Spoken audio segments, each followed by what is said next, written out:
Hello everybody, my name is Ray, and I'm in Whispering Cave in Dinosaur National Monument.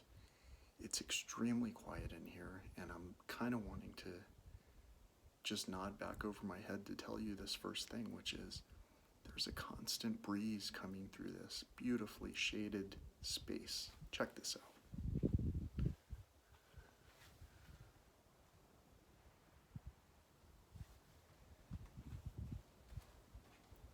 Isn't this cool? This is so cool.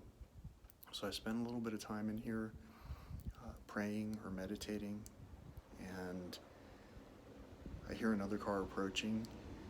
I've noticed a lot of the vehicles that are passing by are just passing by. They're not stopping at all. And, well, they're missing out. Because just a while ago I was able to see the petroglyphs, which I just took you to see, and it was rather hot outside. And so I was breaking a good sweat, and then here I am, feeling like I'm being air conditioned. This is fantastic. I'm not sure how far this is from the campsite, but I guarantee you that I'm going to return to this spot. Have a great day.